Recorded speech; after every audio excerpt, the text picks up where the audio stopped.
wabarakatuh. Perkenalkan, nama saya Puspitasari dari SDN Kiara Payung 2 dan saya sebagai calon guru penggerak Angkatan 9 Kabupaten Bandung. Hari ini, Sabtu 28 Oktober 2023, saya akan melaksanakan diseminasi budaya positif modul 1.4. Dan kegiatan ini merupakan kegiatan aksi nyata saya di tugas saya di modul 1.4. Selamat menyaksikan. Bismillahirrahmanirrahim. Assalamualaikum warahmatullahi wabarakatuh. Alhamdulillah, pada hari ini Sabtu 28 Oktober 2023, kita guru-guru SDN Kiara Payung 2 bisa berkumpul dalam kegiatan diseminasi modul 1.4 budaya positif. Perkenalkan, saya Puspitasari, calon guru penggerak Angkatan 9 Kabupaten Bandung. Sebelumnya, saya meminta maaf dan meminta izin kepada ibu guru semua. Saya berada di depan ini tidak merasa pintar, tidak merasa bisa, tapi kita akan sama-sama belajar. Saya belajar, ibu-ibu juga belajar. Dan saya ucapkan terima kasih atas waktunya dan kerjasamanya dalam kegiatan ini. Diseminasi modul 1.4 budaya positif ini merupakan kegiatan aksi nyata yang akan saya laksanakan untuk mengunggah kegiatan ini di PMM dan di YouTube.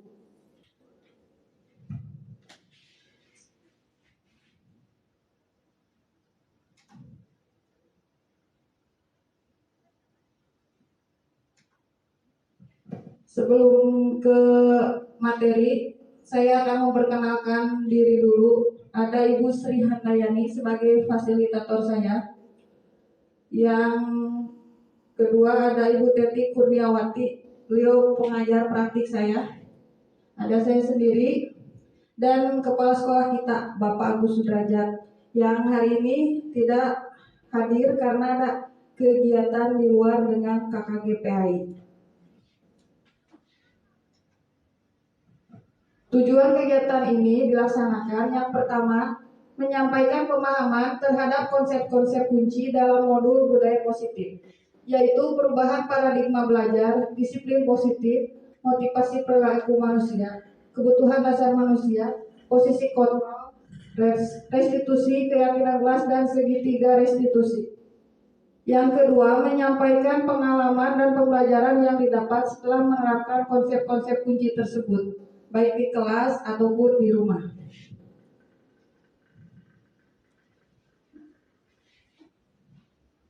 Ibu-ibu tolong perhatikan ke depan, ada beberapa pernyataan yang saya tampilkan. Yang pertama, apakah ibu setuju bahwa hukuman dapat mendisiplinkan anak? Setuju tidak ibu? Setuju. Menurut ibu setuju. Tapi menurut saya tidak setuju dengan pernyataan ini. Yang kedua,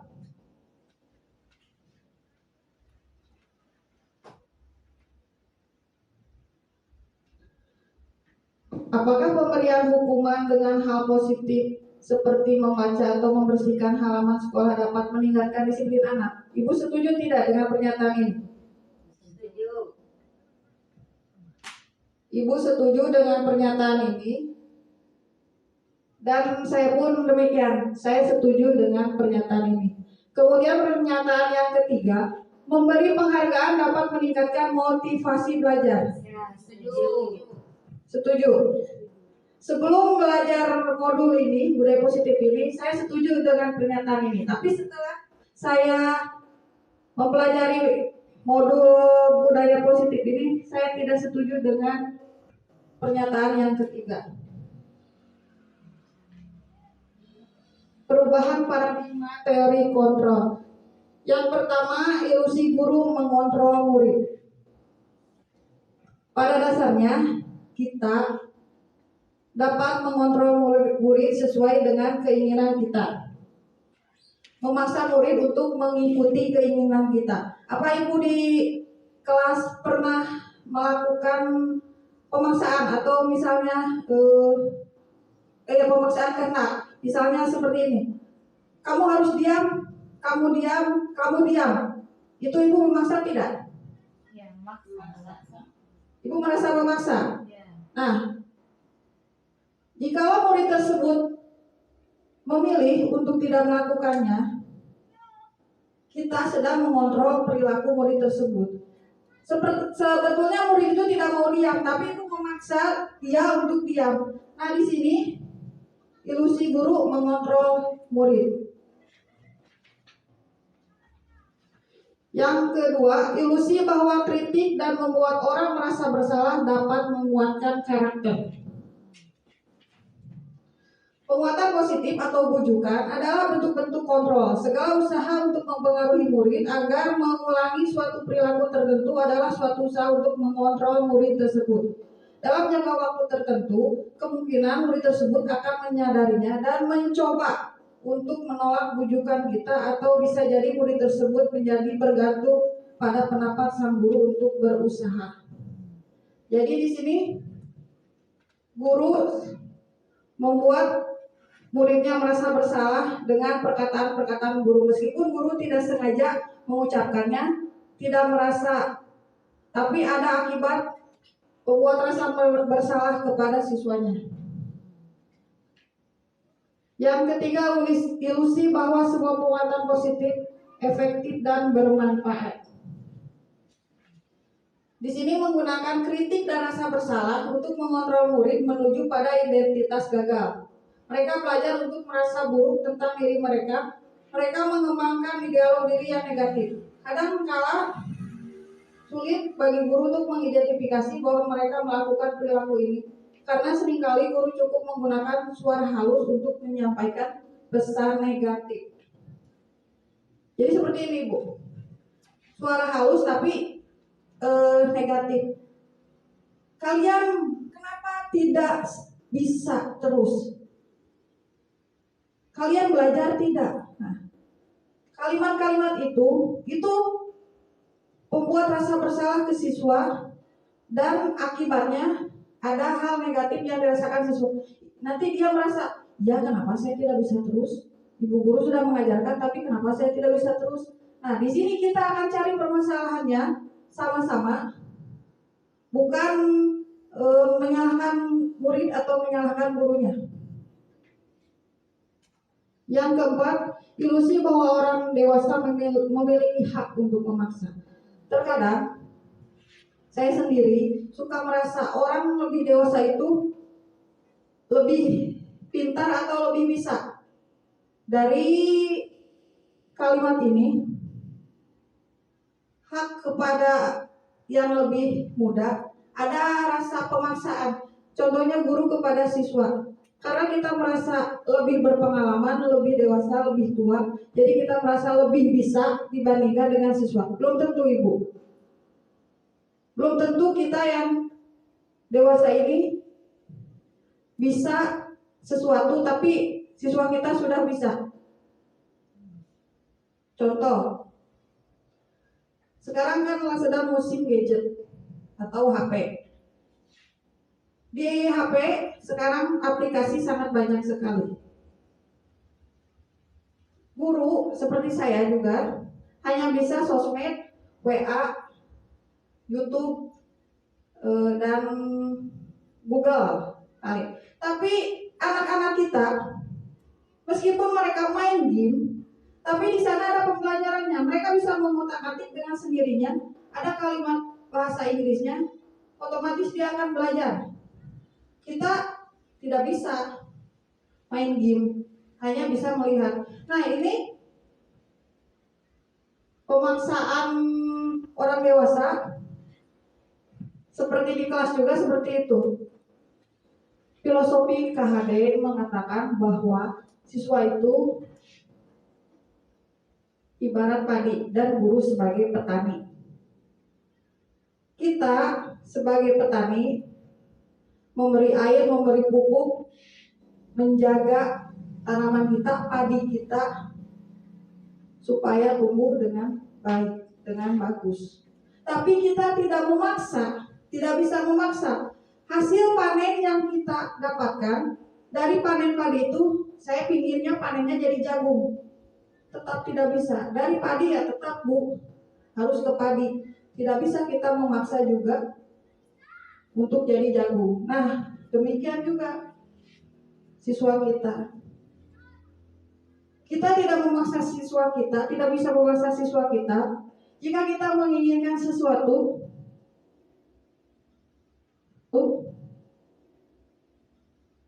untuk menjadikan siswa kita, contohnya seperti saya ingin siswa saya semuanya pintar, semuanya bisa. Tidak bisa Ibu.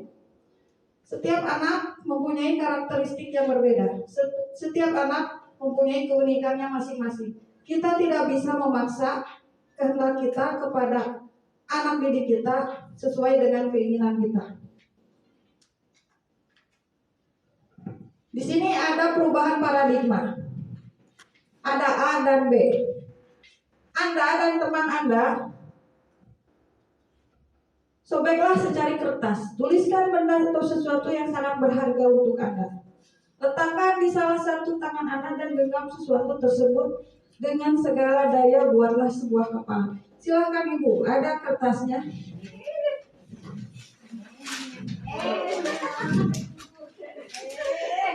Silakan Ibu tulis di kertas hal yang paling berharga menurut Ibu apa?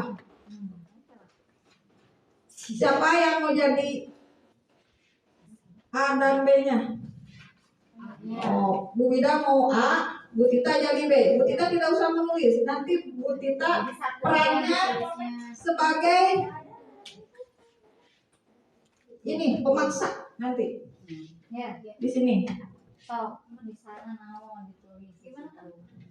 Tuliskan sesuatu yang berharga atau benda yang berharga menurut Ibu. Tuliskan di sebuah kertas. Kemudian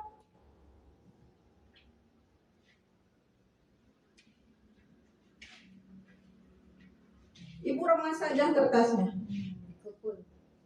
Jadi kepalan tangan.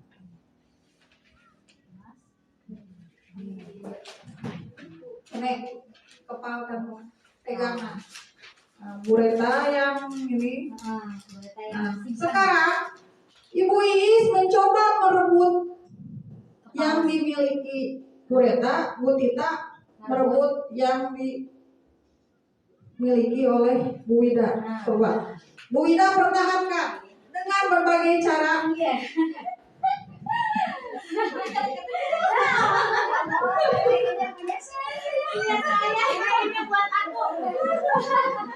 Nah, ibu-ibu seperti ini memaksa. Sekarang saya akan tanya, Bu Wida, mengapa Ibu ingin mempertahankan kertasnya? Karena kertas ini sudah menjadi hak saya. Oh, karena kertasnya itu punya Bu Wida dan sudah menjadi haknya Bu Wida. Nah, sekarang Bu Reta, mengapa Bu Reta ingin mempertahankan kertas itu? Karena ini mengambil kertas ini secara memaksa. Oh, jadi karena Bu Iis memintanya dengan memaksa, jadi Bu Reta tidak mau memberikannya.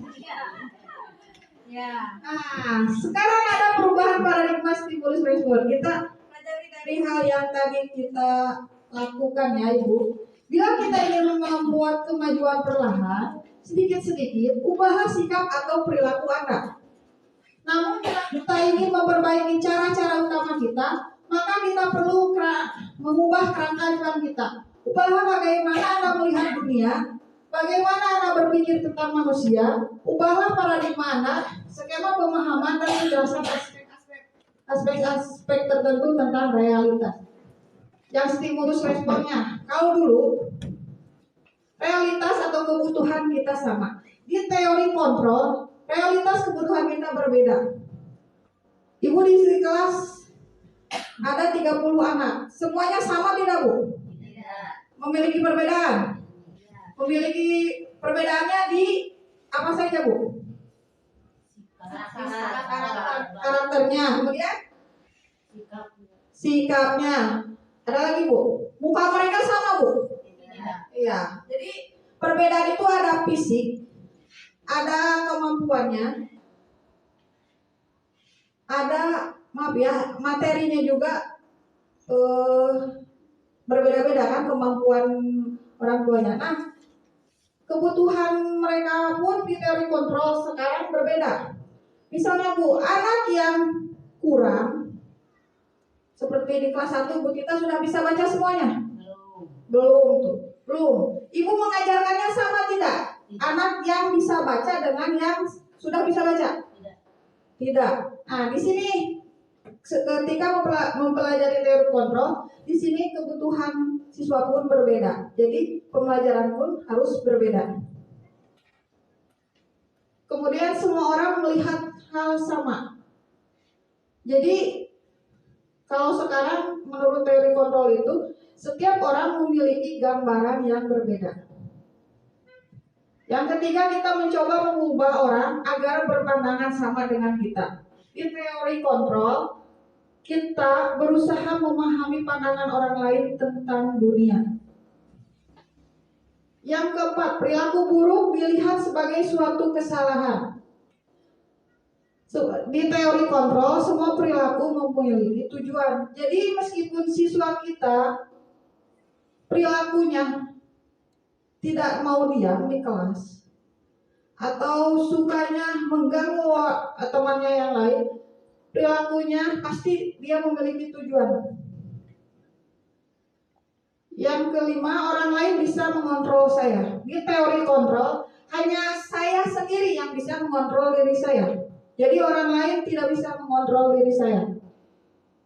Yang keenam, saya bisa mengontrol orang lain. Di teori kontrol, Anda tidak bisa mengontrol orang lain. Biarkan orang lain sesuai dengan keinginannya. Pemaksaan ada pada saat bujukan gagal. Di teori kontrol, kolaborasi dan konsensus menciptakan pilihan-pilihan baru. Yang terakhir, model berpikir menang atau kalah. Model berpikirnya sekarang kita harus menang dan menang.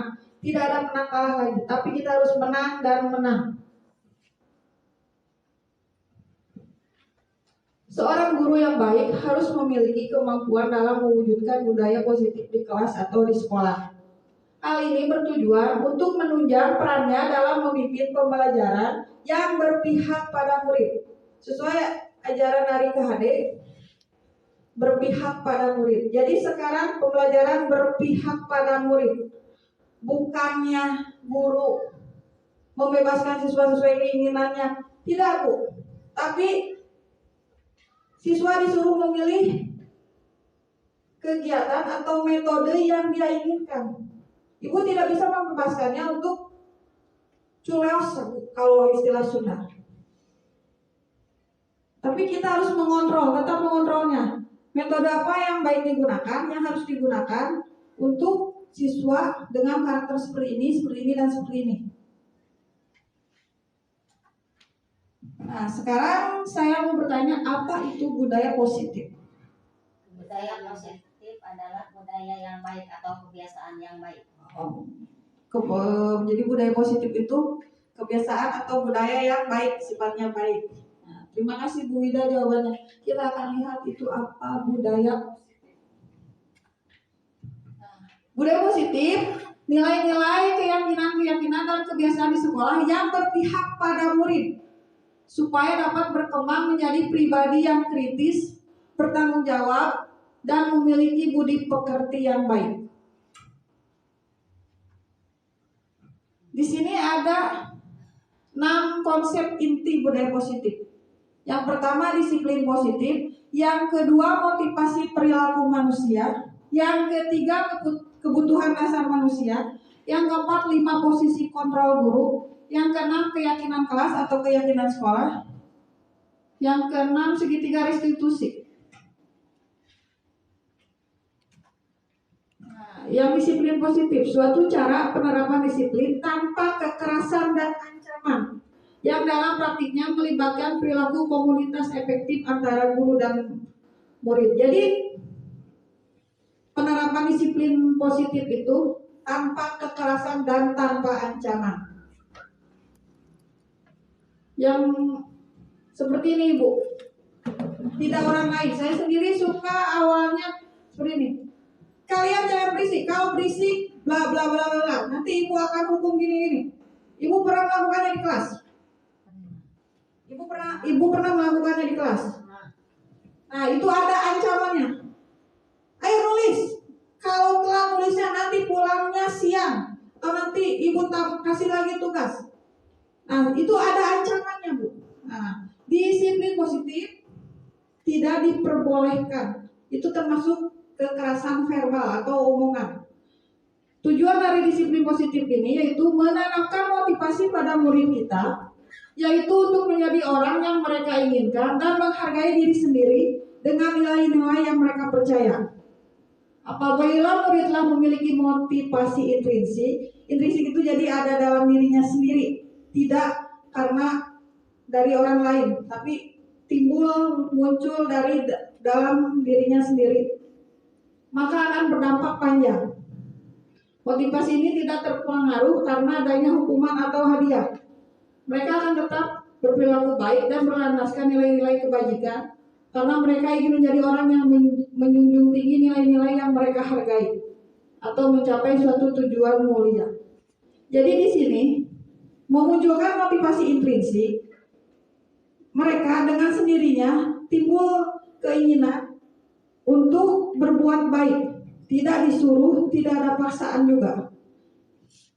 Timbul dengan sendirinya dari dalam diri sendiri. Nilai-nilai kebajikan. Nah, sekarang kan kita menerapkan pembelajaran yang sesuai profil pelajar Pancasila. Yang pertama ada beriman dan bertakwa kepada Tuhan Yang Maha Esa, berkebinekaan global, royong mandiri dan bernalar kritis. Nah, di sini juga ada. Berarti kita diharuskan di sekolah kita menerapkan pembelajaran sesuai dengan profil pelajar Pancasila. Kemudian ada motivasi perilaku manusia untuk menghindari ketidaknyamanan atau hukuman, untuk mendapatkan imbalan atau penghargaan dari orang lain, untuk menjadi orang yang mereka inginkan dan menghargai diri sendiri dengan nilai-nilai yang mereka percaya. Jadi ini munculnya motivasi dari dalam diri kita sendiri ada karena ketidaknyamanan atau hukuman yang pertama itu. Contoh seperti siswa, motivasinya dia mengerjakan PR karena dia tidak mau dihukum besoknya. Jadi saya mengerjakan PR. Ini karena adanya muncul motivasi untuk mengerjakan PR-nya karena ada itu hukumannya. Yang kedua untuk mendapatkan imbalan atau penghargaan dari orang lain. Contohnya yang tadi pertanyaan yang di awal, akan memberikan reward atau penghargaan bagi siswa yang nilainya baik. Nah, di sini jadi motivasinya karena dia menginginkan sesuatu, Bu. Jadi tadi menurut saya ibu kan setuju dengan pernyataan itu, tapi saya tidak setuju. Alasannya ini, Bu, jadi motivasi dia hanya karena hadiahnya, bukan karena keinginan dia sendiri. Ini akan berlangsungnya sementara. Setiap ada hadiah baru dia termotivasi. Tapi kalau motivasinya timbul atau muncul dari diri sendiri, ini akan dalam jangka waktu yang panjang karena kesadaran dia sendiri. Tapi kalau mengharapkan hadiah, waktu nanti ibu tidak memberikan hadiah, dia motivasinya akan turun, hilang dengan sendirinya, karena dia menginginkan rewardnya, penghargaannya. Kemudian yang ketiga menjadi orang yang mereka diinginkan dan menghargai nilai sendiri dengan nilai yang mereka percaya. Nah, ini motivasi intrinsik itu. Jadi muncul dari dirinya sendiri, tidak bisa dipaksakan oleh orang lain.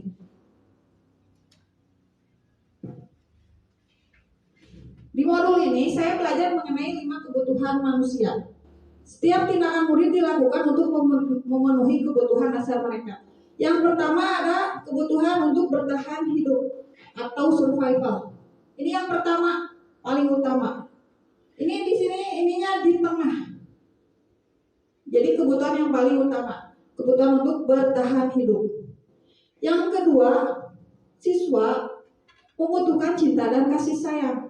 Tidak hanya di rumah, di sekolah pun siswa membutuhkan cinta dan kasih sayang dari guru sebagai orang tua pengganti. Jadi sekolah itu ibarat rumah kedua bagi siswa. Buat mereka nyaman, beri mereka kasih sayang agar siswa itu merasa betah, merasa nyaman di rumahnya yang kedua.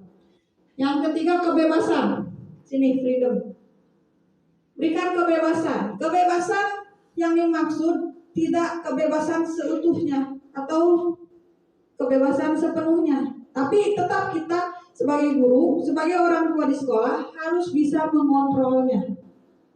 Kemudian yang keempat, berikan kesenangan atau fun. Berikan siswa kita kesenangan agar siswa juga nyaman dengan kita.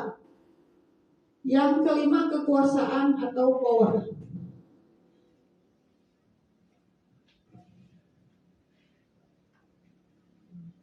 Di sini ada 5 posisi kontrol guru. Penghukum, patuhi aturan saya, atau awas nanti akan ibu bla bla bla bla. Nah, yang kedua, sebagai pembuat merasa bersalah. Ibu sangat kecewa dengan kamu. Kemarin misalnya, ibu sudah bilang kalau kamu harus begini. Nah itu, jadi pembuat merasa bersalah. Jadi siswa itu merasa bersalah karena ucapan ibu gurunya. Yang ketiga, teman. Sebagai teman, guru dan siswa sebagai teman. Jika siswa melakukan kesalahan, mari kita rangkul mereka dengan kalimat, ya sudah, kali ini tidak apa-apa. Nanti untuk kedepannya kalian harus begini. Kemudian ada sebagai pemantau. Apa yang telah kamu lakukan? Mengapa kamu melakukan itu? Jadi ibu guru sebagai pemantau, memantau keadaan siswanya di sekolah. Kemudian yang kelima, manajer. Bukan manajer keuangan Bu seperti di perusahaan, tapi kita manajer membuat siswa itu memberikan alasannya mengapa dia melakukan itu. Apa rencana kamu untuk memperbaiki hal ini? Jadi buat dia berpikir ketika melakukan kesalahan, hal apa yang harus saya lakukan ke depannya? Apa saya akan melakukan kesalahan lagi atau saya harus bagaimana? Nah, di sini guru sebagai manajernya. Di sini ada contoh video mengenai posisi kontrol guru. Mari kita lihat bersama-sama.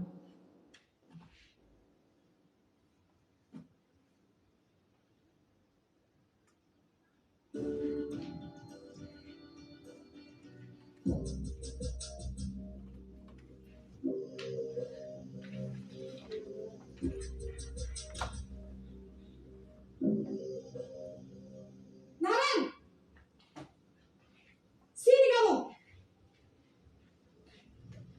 Selamat pagi, Bu. Selalu terlambat. Kamu deh, pasti terlambat. Maaf, Bu. Saya Apa? Apa coba? Alasan kamu apa lagi? Kapan sih kamu tidak terlambat? Malas sekali ya kamu jadi anak. saya Dasar pemalas. Gak kapok-kapok sih kamu. Sudah berapa kali terlambat? Sana, kamu keliling lapangan basket 2 kali. Kenapa saya harus ke lapangan basket, Bu? Kenapa? Kamu melawan ibu. Berani-beraninya jawab. Sudah terlambat, masih berani jawab pula. Sekarang, keliling lapangan basket 5 kali sekalian. Biar kapok. Cepat. Pergi sana ke lapangan basket.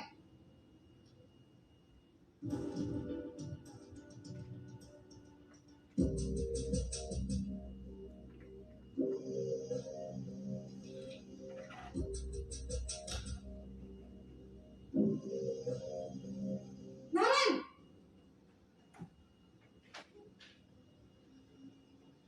Selamat pagi, Bu. Naren. Kamu kenapa terlambat lagi, nak?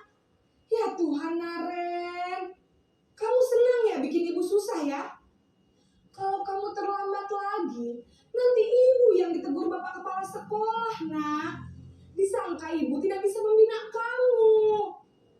Duh, gimana ini? Maaf Bu. Duh, Gusti Naren. Kamu suka ya kalau ibu ditegur bapak kepala sekolah?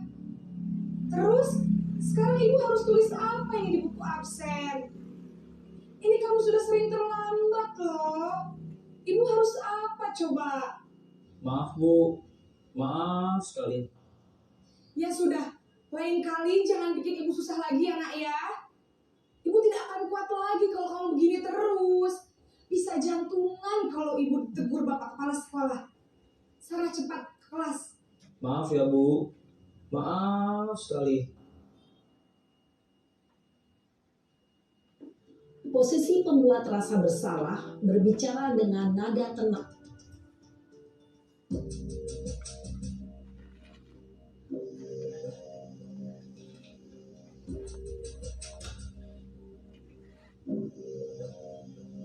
Naren,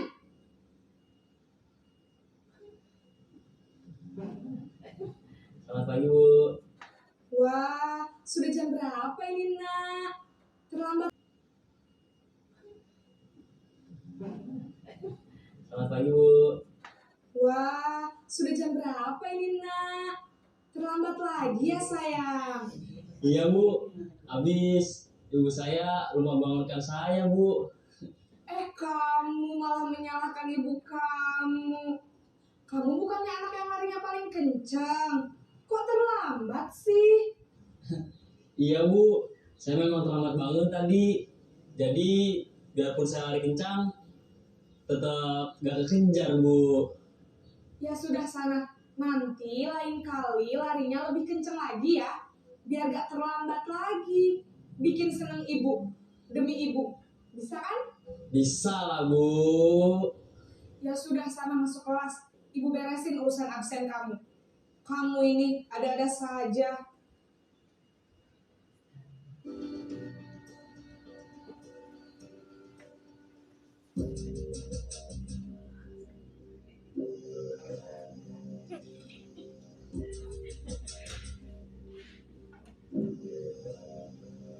Naren,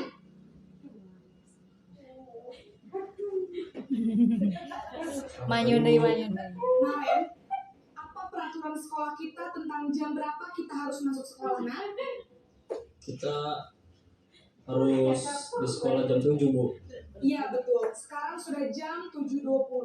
Naren sudah tahu konsekuensinya jika terlambat hadir. Paham Bu. Saya harus tinggal kelas pas jam istirahat selama 20 menit.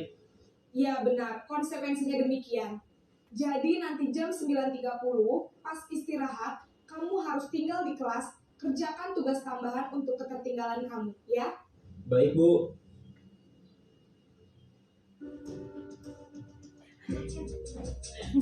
Wah, terakhir gitu ya. Yang mana? Naren, Maju deh. Iya Bu. Selamat pagi Bu. selamat pagi Naren. Maaf Bu, saya terlambat. Iya, sekolah masuknya jam 7, sekarang sudah jam 7.20. Jadi sekarang bagaimana ini Naren? Maaf Bu, saya lupa setel alarm saya semalam.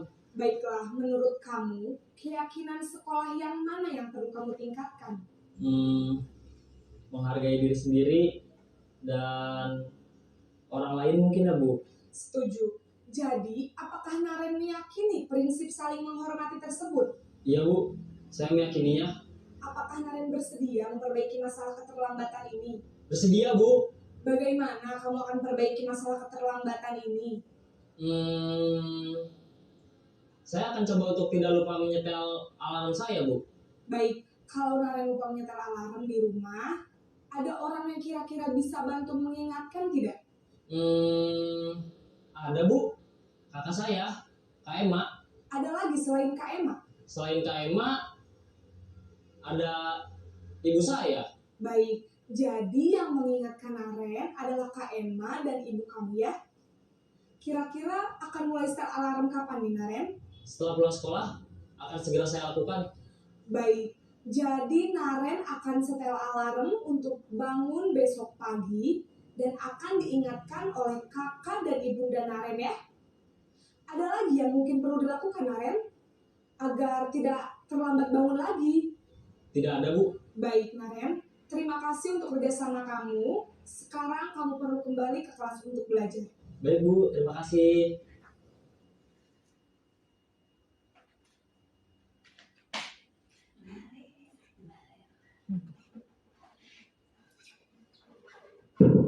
Nah, setelah Ibu guru menonton video tersebut, Ibu bisa memahami 5 kontrol posisi guru tersebut. Jadi sebagai yang pertama tadi ada yang penghukum, yang kedua ada pembuat rasa bersalah, yang ketiga sebagai teman, yang keempat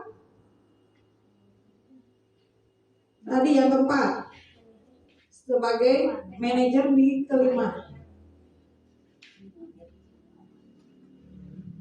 Nah, dari video tersebut, Bapak Ibu, kira-kira kita sebagai guru saat ini berada pada posisi kontrol yang mana?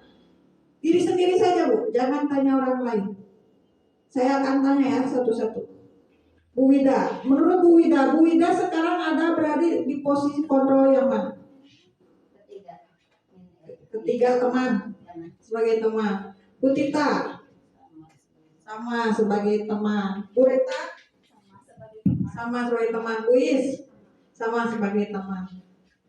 Nah, jadi setelah tadi kita melihat video tersebut, Ibu bisa meyakini bahwa saya sekarang ada di posisi kontrol yang mana. Nah, tadi di yang video tersebut ada kata keyakinan kelas. Nah, keyakinan adalah nilai-nilai kebajikan universal yang disepakati bersama secara tersirat dan tersurat, lepas dari latar belakang suku, negara, bahasa maupun agama. Jadi ada di kelas itu pembentukan keyakinan kelas. Biasanya kan kita ada tata tertib kelas atau tata tertib sekolah. Sekarang kita ganti, Bu, dengan keyakinan kelas. Apa perbedaannya antara keyakinan kelas dengan tata tertib sekolah?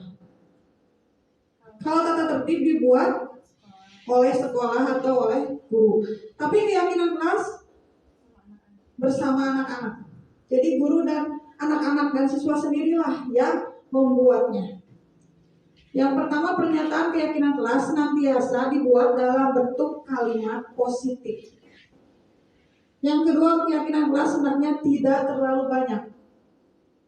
Seperti di kelas Ibu, peraturan kelas ada sampai 15 atau 20. Satu HVS atau satu folio atau satu karton itu penuh. Nah, di keyakinan kelas jangan terlalu banyak, tapi dimengerti dan dilaksanakan oleh semua warga kelasnya. Yang ketiga, keyakinan kelas sebaiknya sesuatu yang dapat diterapkan di lingkungan tersebut. Jadi jangan yang aneh-aneh, Bu. Jangan impian kita yang terlalu tinggi. Cukup yang kita bisa laksanakan. Jangan yang mimpinya jangan yang terlalu tinggi. Sesuaikan dengan kondisi kelasnya masing-masing. Yang keempat, semua warga kelas hendaknya ikut berkontribusi dalam membuat keyakinan kelas lewat kegiatan curah pendapat. Yang terakhir, bersedia meninjau kembali keyakinan kelas dari waktu ke waktu. Apakah keyakinan kelas ini harus kita ganti lagi atau kita perbarui? Nah, dari waktu ke waktu kita harus perhatikan hal ini. Di sini kemarin saya bersama siswa kelas 6 melakukan kegiatan untuk menentukan keyakinan kelas di kelas 6.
Nah, hasil dari kemarin membuat keyakinan kelas, ada beberapa keyakinan kelas dari semua siswa 22, kita dapat 4. Yang pertama, datang tepat waktu. Yang kedua, saling menghargai antar warga kelas. Yang ketiga, tertib di kelas. Yang keempat, permisi dalam satu hari itu hanya boleh 1 kali. Yang pertama, datang tepat waktu. Jadi anak-anak itu, siswa tersebut tidak diperbolehkan untuk datang terlambat. Masuk sekolah pukul 7, jadi sebelum pukul 7 sudah ada di lingkungan sekolah. Yang kedua, saling menghargai antar warga kelas. Ini yang paling penting menurut saya. Karena saling menghargai antar warga kelas. Warga kelas itu kan ada siswa, ada guru. Karena ini keyakinan kelas, jadi warganya warga kelas, bukan warga sekolah. Tidak ada ejek-ejekan antar teman, tidak ada bully-membuli atau perundungan, tidak ada kontak fisik, pukul-memukul. Nah, ini saling menghargai antar warga kelas. Tidak ada surat menyurati. Nah, itu awal misalnya siswa mendapat perundungan, contoh kecilnya jika ada siswa yang melakukan kesalahan, kemudian teman yang lainnya suka gitu, itu nanti menimbulkan dendam ke diri siswa yang disuratinya. Nah, jadi di sini kemarin saya ambil saling menghargai antar warga kelas. Yang ketiga, tertib di kelas. Tertib di kelas di sini, misal gurunya keluar mau permisi ke belakang, siswa di kelas harus ngapain? Biasanya kalau tidak ada guru, siswa suka guru keluar, siswa juga ikut keluar. Nah, atau siswa keluar bangku jalan-jalan ke temannya. Nah, hindari kegiatan tersebut. Jadi kita membuat keyakinan kelasnya tertib di kelas. Yang terakhir, permisi hanya boleh 1 kali. Karena pada awal-awal masuk ke kelas 6, anak-anak itu bolak-balik ke air. Siswa saya gitu. Di kelas itu sampai 1 orang bisa sampai dari pukul 7 sampai setengah 10 jam istirahat bisa sampai 5 kali keluar. Nah, jadi untuk menekan kegiatan yang tidak baik itu, saya buat permisi hanya boleh 1 kali. Ini sesuai dengan ada keinginan beberapa siswa juga. Mungkin ada siswa yang merasa terganggu. Karena kalau ada siswa yang keluar, siswa yang di kelas suka matanya pengen nengok aja ke siswa yang keluar itu. Rasa sama saya. Jika ada yang mau keluar pintu, pas buka pintu, tengok pintu. Pas mau masuk juga, tengok pintu. Nah, kemarin ada beberapa siswa yang minta permisi hanya boleh 1 kali. Karena teman-temannya juga bolak-balik ke air dengan alasan ke kamar mandi, beli ini, beli itu. Padahal mereka hanya ke kamar mandi pengen jalan-jalan saja, masuk lagi kelas, tidak ada kegiatan yang positifnya.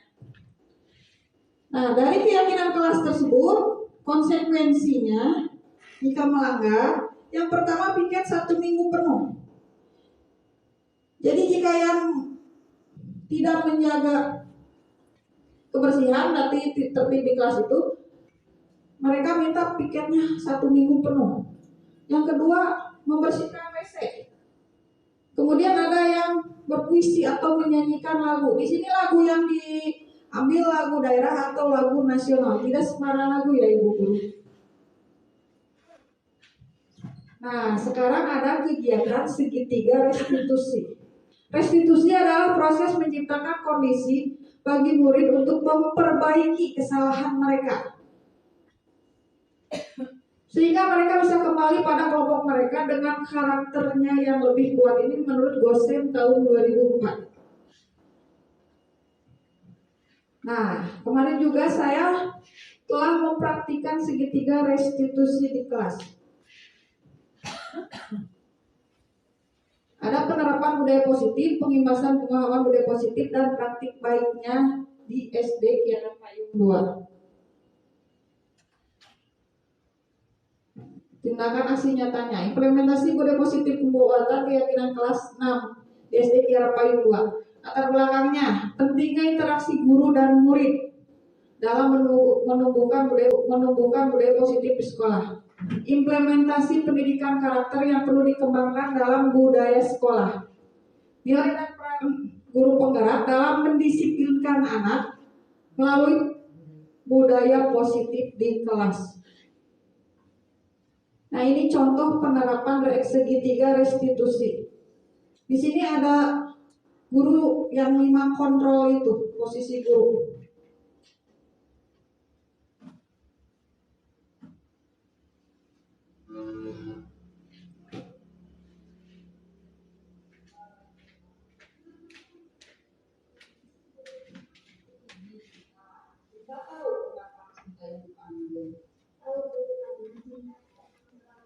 Tadi cinta bakal sekolahnya kita tahu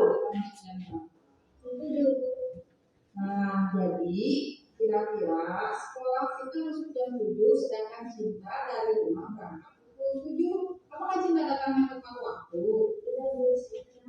Oke, cinta, semua orang pernah melakukan kesalahan, juga ibu juga pernah berbuat salah. Namun di sini kita tidak mencari siapa yang salah, namun kita bersama-sama mencari solusi supaya cinta tidak terlambat lagi ya. Nah, dalam hal ini pasti cinta punya alasan kenapa cinta datang terlambat. Bisa diceritakan alasan ini? Kenapa kesiangan?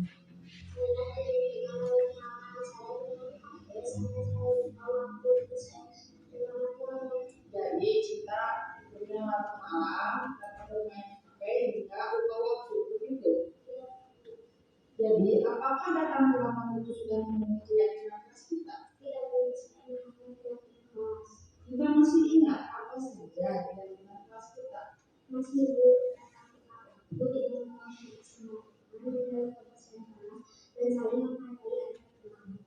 Lalu langkah-langkah apa supaya cinta tidak terlambat lagi?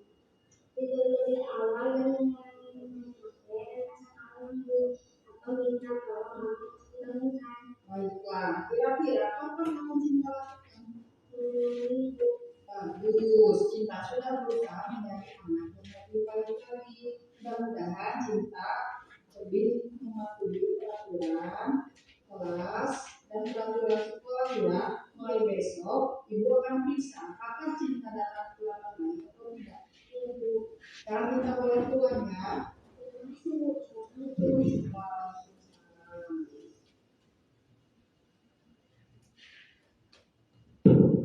Nah, dari video tersebut ini penerapan segitiga restitusi di kelas 6 SD Kiara Payung 2. Di sini posisi guru sebagai teman, sebagai pemantau dan sebagai manajer.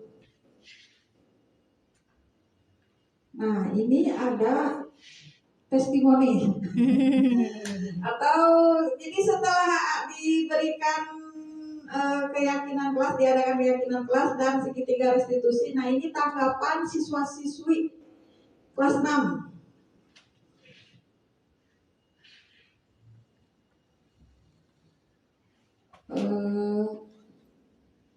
Bapak Ibu, pemaparan hari ini sepertinya sudah selesai. Nah, ada kesimpulan yang saya ambil dari kegiatan ini. Hal yang terpenting dalam mewujudkan terbentuknya budaya positif di kelas atau sekolah membutuhkan kolaborasi seluruh warga sekolah dan didukung oleh orang tua murid agar menjadi pembiasaan yang baik untuk dilakukan anak, baik di lingkungan sekolah ataupun di rumah. Jadi, kita tidak bisa bekerja sendiri. Kita semua harus bekerja sama, tidak hanya warga sekolah tapi juga dengan orang tua. Peran orang tua itu penting. Contohnya tadi yang datang terlambat di segitiga restitusi, meminta ibunya untuk membangunkannya lebih awal agar anak tidak terlambat. Nah, kerjasama kita dengan guru, dengan siswa, dengan orang tua dibutuhkan dalam kegiatan tersebut. Jadi kita tidak bisa hanya warga sekolah saja yang bekerja sama, tapi tidak ada dorongan atau dukungan dari orang tua.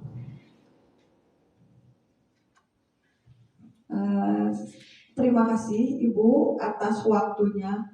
Sebelumnya saya meminta maaf apabila pemaparan saya banyak kekurangannya, kesalahan ada di diri saya.